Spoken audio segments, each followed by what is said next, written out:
Hay novedades sobre la exclusiva que les avanzamos aquí en la hora de la 1 ayer. Los 3 magistrados que juzgaron al fiscal general del Estado y durante sus deliberaciones participaron en un curso remunerado del Colegio de Abogados de Madrid, que es precisamente una de las acusaciones en el proceso.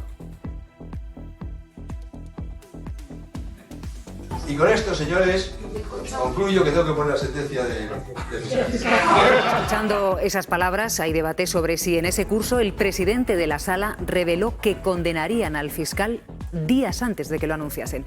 Y además, a esta hora los focos se están centrando en otro de esos 3 magistrados. Hay novedades, Sandra.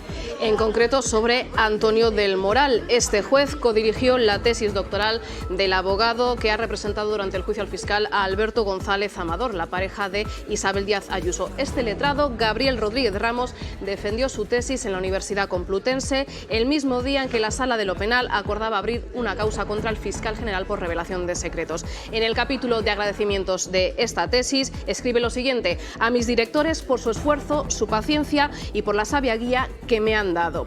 Según la Ley Orgánica del Poder Judicial, recoge que la amistad manifiesta es causa de abstención en procesos judiciales.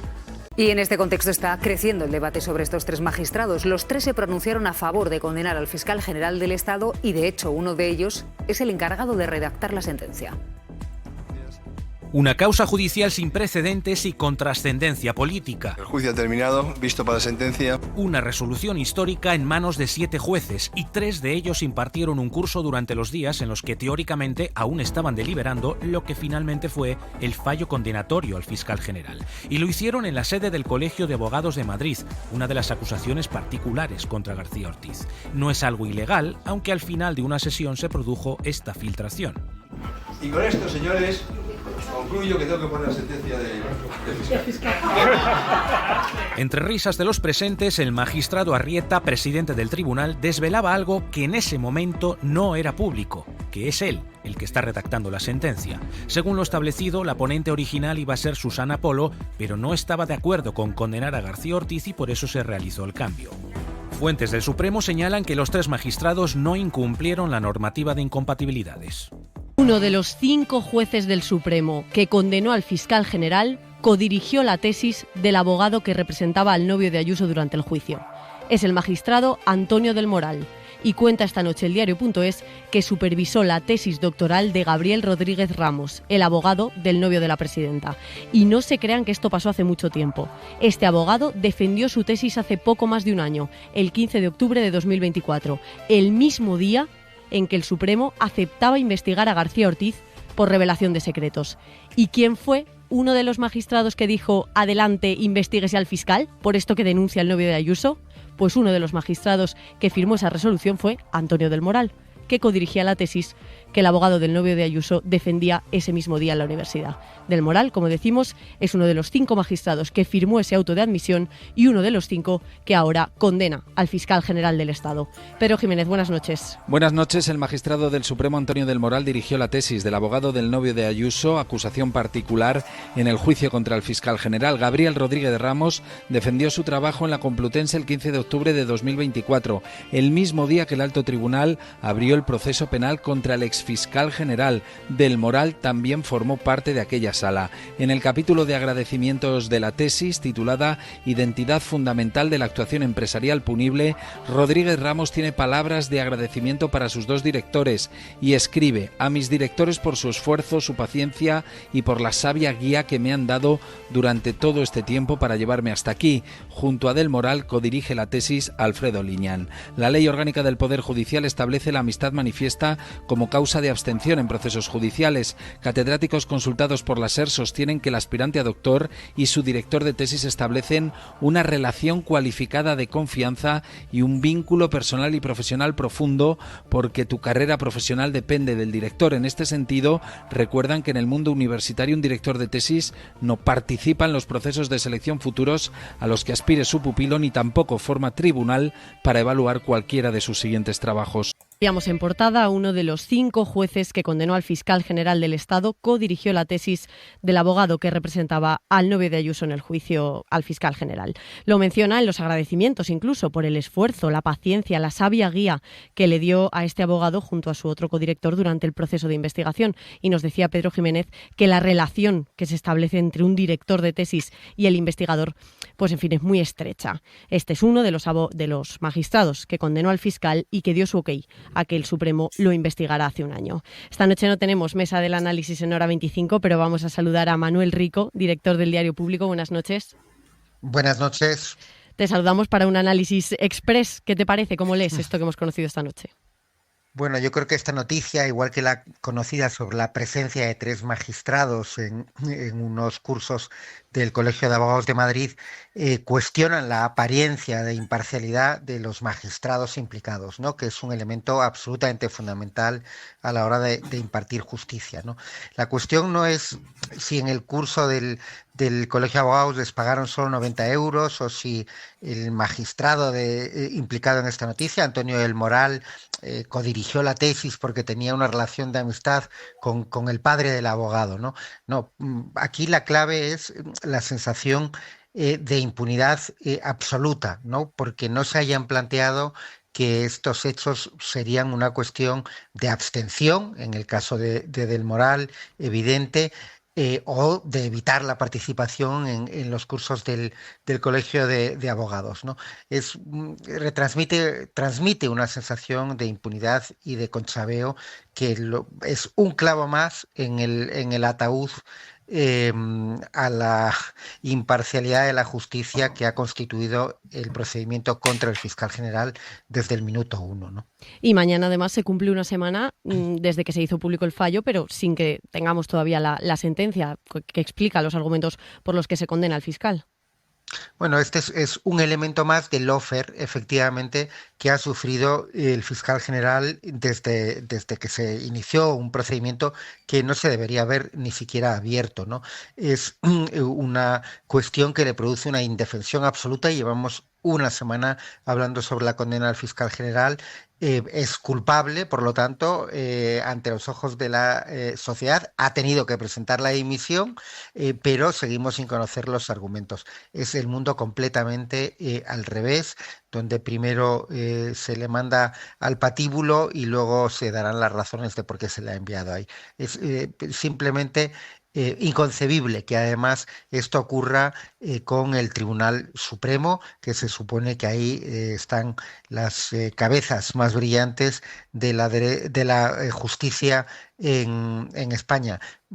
Hay algunas de la derecha judicial que parecen ser bastante menos brillantes de lo que pensábamos, salvo que el mensaje que se quiera mandar sea precisamente ese, el de la impunidad y del de quien manda aquí.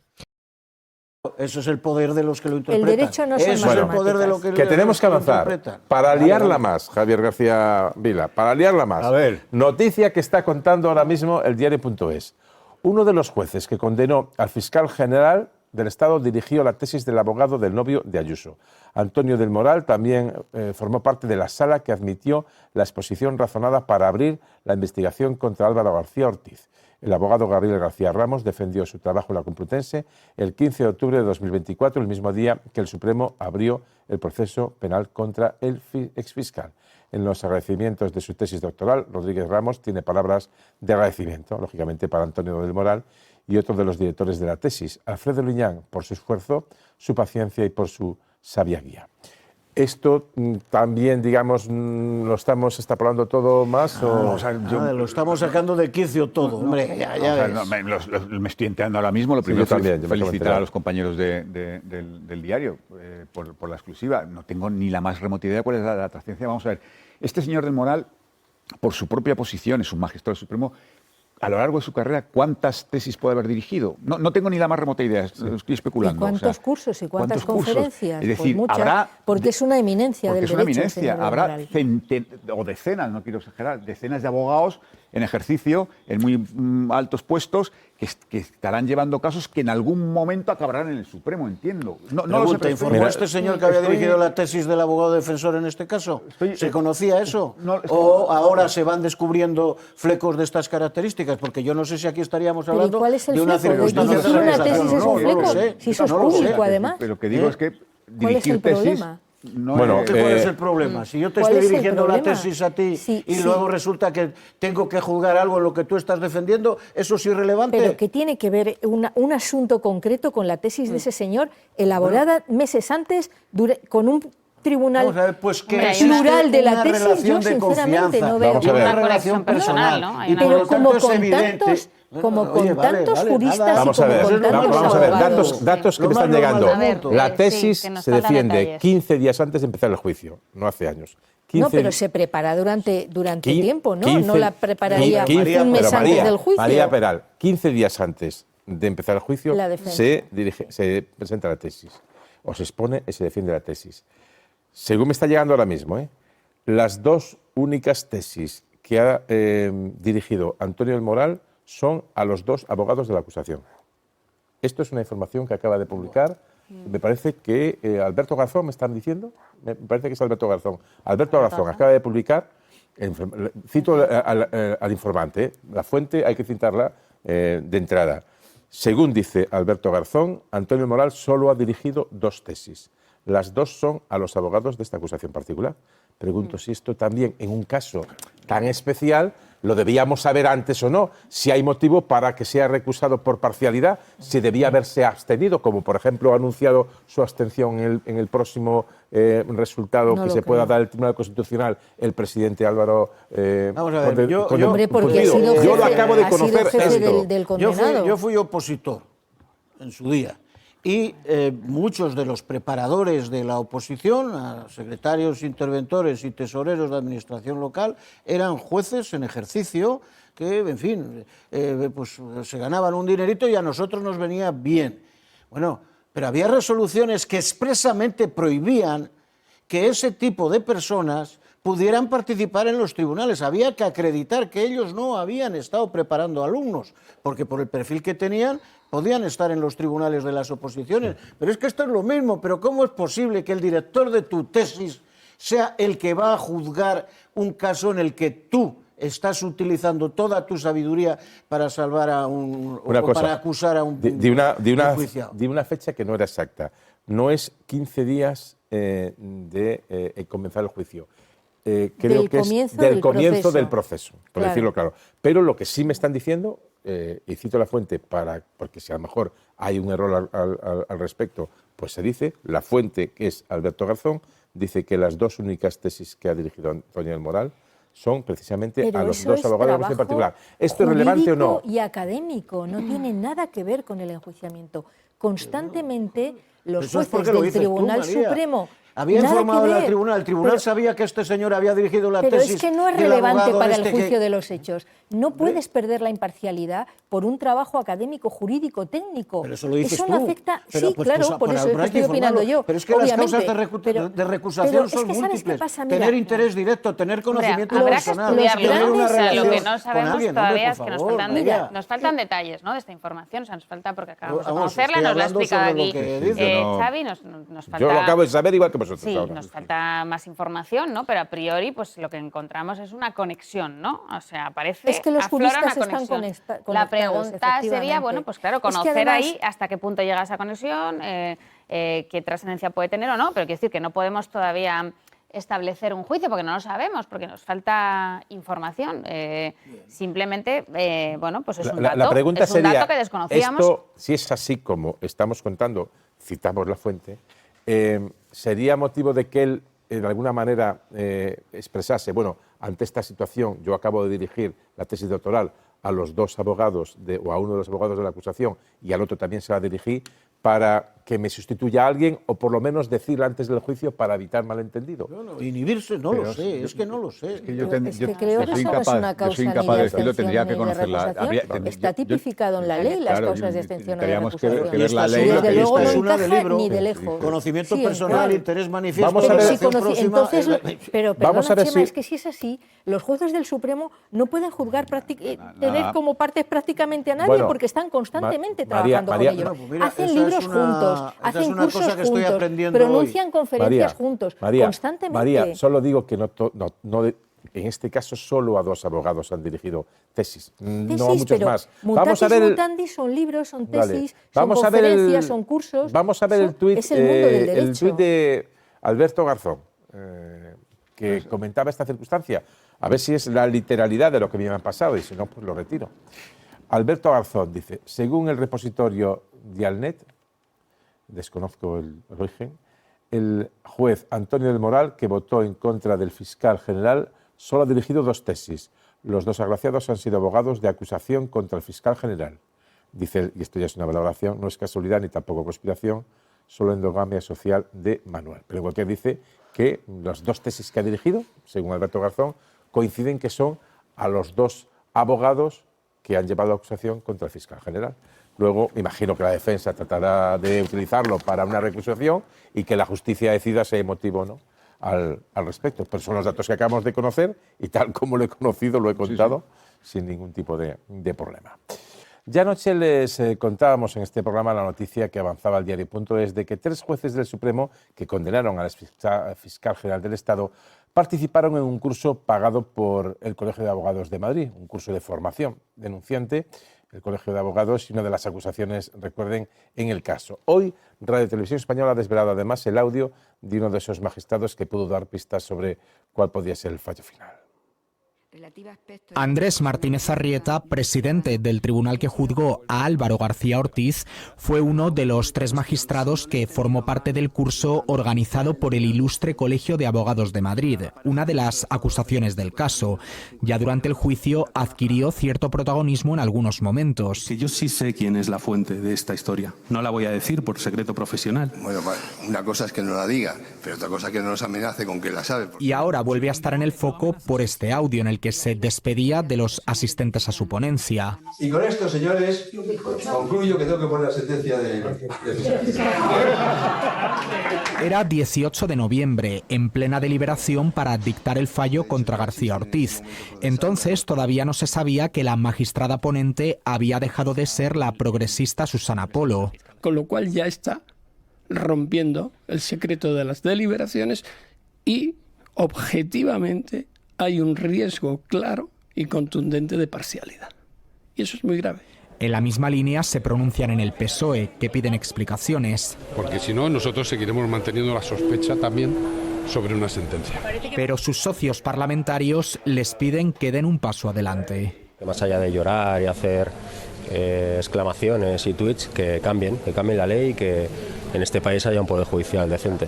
Tras la publicación de la noticia, el Ilustre Colegio de Abogados de Madrid ha defendido que la participación de jueces y magistrados en sus cursos es una práctica habitual, dicen normalizada y transparente. Eso es evidente. Elsa, empiezo por ti y la ronda para los 4 con la brevedad, porque hay otro asunto de última hora relacionado con esto que os quiero comentar. Pero esto en concreto, el audio que se ve una familiaridad hablando entre risas de algo que va a suponer la condena de la 4ª autoridad protocolaria del Estado, pero que es el fiscal general del Estado. O sea, no sé si es el mejor momento. Yo estoy con María y con Javier que, hombre, deducir de esto una relación que pueda influir en la parcialidad, a lo mejor parece excesivo, pero desde luego, si este tribunal ha condenado, de momento, sin unas pruebas que podamos ver en la sentencia, con unos indicios que aún desconocemos, tomando algunas cuestiones polémicas, por lo menos, que han sido para condenar al fiscal general del Estado, ellos tendrían que haber sido muchísimo más prudentes para estar en ese curso esos días que se estaban haciendo la deliberación y con ese comentario final, bueno, me voy al fallo y la condena del fiscal general del Estado. O sea, yo creo que con todo polémico, lo controvertido, ¿no?, que ha sido este juicio, este proceso judicial, con gran discrepancia, ¿no?, como hemos visto, política, también, por cierto, jurídica, porque hay votos particulares a la condena al fiscal general del Estado, con toda la dimensión que ha adquirido esto.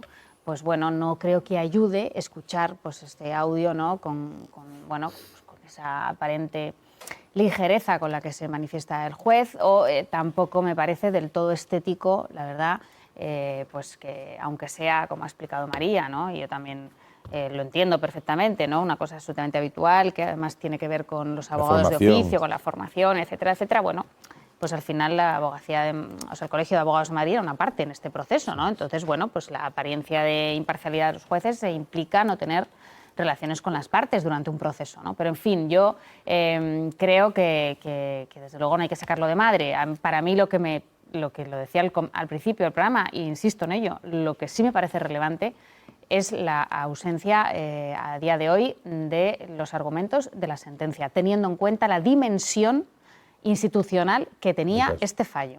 María, verá. Yo es que no sé qué prisa tenemos, francamente. No acabo de ver. Hombre, pues claro, necesidad que el tema tenemos. Es bastante importante. Vamos a ver. A mí me gustaría saber es que se ha condenado al fiscal general del Estado. ¿Qué estaríamos diciendo si en vez de conocer anticipadamente el fallo, ese fallo algún periodista piscinero, se publica, lo van a condenar?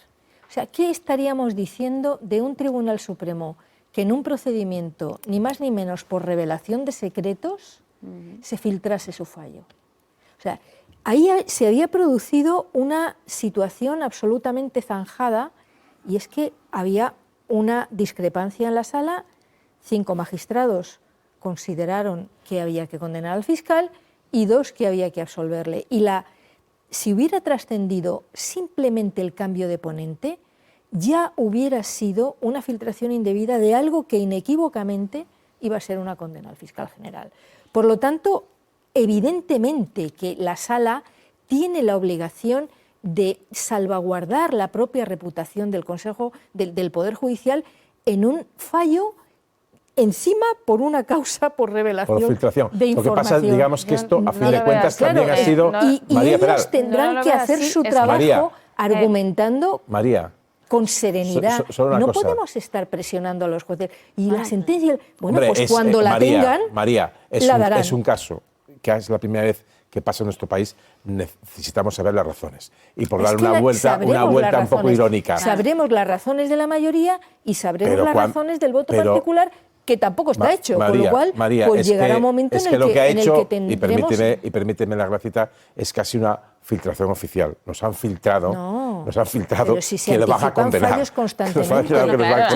que a los señores de la manada se enteraron por una anticipación del fallo de que en vez de 9 años de condena iban a tener 14. Pero es que fíjate que aunque pueda ser incluso es que eso es así. Habitual, pero fíjate incluso, María, para la gente que no es del mundo del derecho, la gran mayoría de los ciudadanos, o sea, conocer, ¿no?, una condena sin los argumentos jurídicos. Pero vamos a ver. Es que pareciera como empezar la casa por el tejado. No, o sea, ya sé que aquí estoy extendiendo el argumento, pero quiero decir, creo que en una situación, o sea, en un juicio de tanta repercusión, de tal impacto institucional, político y social como este, pues lo mínimo es conocer los argumentos. O sea, todos los tribunales del mundo, todos los tribunales del mundo anticipan los fallos. Por lo que fuera, que haya sido sobrevenido, en realidad el resultado es un error, porque redunda en la desconfianza hacia yo creo el que Poder la Judicial. Desconfianza y el desprestigio hubiera venido si no se anticipa el fallo y se produce una filtración. Voy con esta parte de la mesa. Ahí sí que se como veis, todo lo que estamos comentando. Un daño reputacional irreparable. Yo estoy muy de acuerdo con María. O sea, primero, la manada, la exhumación de Franco, los seres, se conoce primero el fallo y después la sentencia. Es verdad que es en casación, pero da igual, es muy habitual. El Constitucional, ya sé que el Constitucional no es Poder Judicial. El Constitucional suele comunicar primero el fallo y semanas después la sentencia. Es una práctica habitual y en este caso lo que se estaba intentando que llegara al conocimiento público, el cambio de ponente, ¿por qué eso hubiera implicado que todos sabíamos que ya estaba condenado? Yo creo que el Supremo actuó bien y yo creo que tiene que, debido a la trascendencia de esta sentencia, tiene que tomarse el tiempo que sea necesario porque nos tiene que convencer de que ha tomado una buena decisión. Y eso es importante. Y sobre el hecho, vamos a ver, yo lo decía al principio, no es un acto del decanato del Colegio de Abogados, son cursos en el Colegio de Abogados que tiene 70 y tantos mil colegiados, muchos de ellos que no están a favor de que el Consejo se presentara a este asunto. Vamos a ver, es una práctica habitual, normal. Los abogados están encantados de que la cúspide de la magistratura española les enseñe y les dé clases. Es decir, son cursos que se programan con meses de anticipación. Es verdad que el chascarrillo a lo mejor sobra.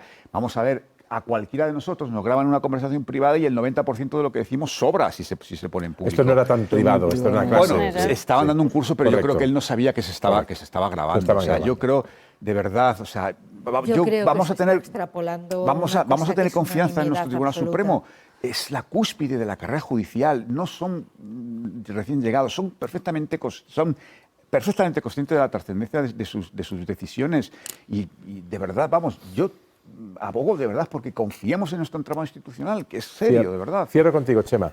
Muy breve. Bueno, pues entre lo encomiable y lo lamentable, fíjate tú qué espacio tenemos, ¿no? Pues claro, en los cursos que imparten o los que participan los magistrados del Supremo tienen una vocación encomiable de ayudar en su formación, en este caso a abogados del turno de oficio, por lo tanto, encomiable.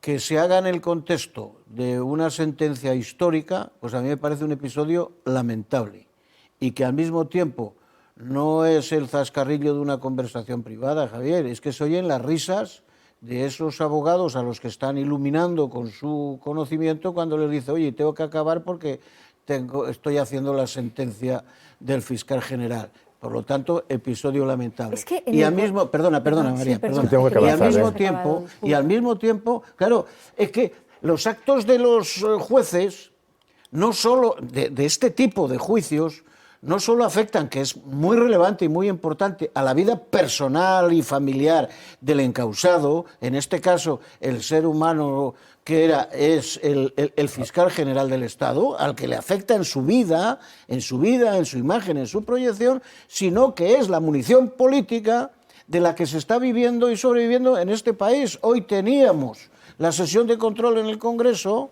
y no se habla más que de ese fallo sin tener sentencia. Pues precisamente hoy Teresa Peramato ha recibido el aval unánime del Poder Judicial para ser la nueva fiscal general del Estado y sustituir a García Ortiz. Tanto los vocales conservadores como los progresistas han votado a favor, algo que no ocurría desde 2018. Nos lo cuenta Álvaro Jiménez. Los vocales del Consejo General del Poder Judicial han considerado por unanimidad que Teresa Peramato reúne los méritos y los requisitos para ser la nueva fiscal general del Estado. Han avalado su idoneidad por ser una jurista de reconocido prestigio que cuenta con más de 15 años de ejercicio profesional. La única vez que esta institución declaró a un candidato no idóneo fue precisamente en el segundo mandato de Álvaro García Ortiz, basándose en una sentencia del Tribunal Supremo. El informe no es vinculante, pero sí obligatorio para que se produzca el nombramiento definitivo de Peramato como nueva fiscal general del Estado, porque el Gobierno tiene que escuchar tanto al Consejo General del Poder Judicial como al Congreso de los Diputados. De hecho, el próximo paso es que Peramato comparezca en la Comisión de Justicia de la Cámara Baja para que sean los diputados quienes evalúen su idoneidad para el puesto, aunque en ese caso, al igual que aquí, en el Consejo General del Poder Judicial, la decisión que se adopte tampoco será vinculante. Pues en este contexto, la de hoy era la primera sesión de control después de conocerse el fallo del juicio al fiscal general del Estado, por lo que la condena a García Ortiz, lógicamente, ha protagonizado el duelo dialéctico entre el presidente del Gobierno y Núñez Feijóo. Bueno, pues decirle al Supremo lo que tiene que sentenciar y al exfiscal cómo tiene que recurrir. Menos de presidenta, la verdad es que ejerce usted de todo. No hace mucho usted preguntó quién iba a pedir perdón al fiscal general del Estado. Visto lo visto, ¿usted va a pedir perdón a los españoles? Muchas gracias. Para los ciudadanos y ciudadanas, 3 cosas hace este gobierno. La primera, acata el fallo del Tribunal Supremo. Y digo bien, el fallo, porque a día de hoy desconocemos la sentencia del Tribunal Supremo. En segundo lugar, decimos una obviedad. Afortunadamente, España y Europa cuentan con sistemas judiciales garantistas y hay mucha gente, entre la que yo me incluyo, que estamos convencidos de que el tiempo pondrá las cosas en su sitio.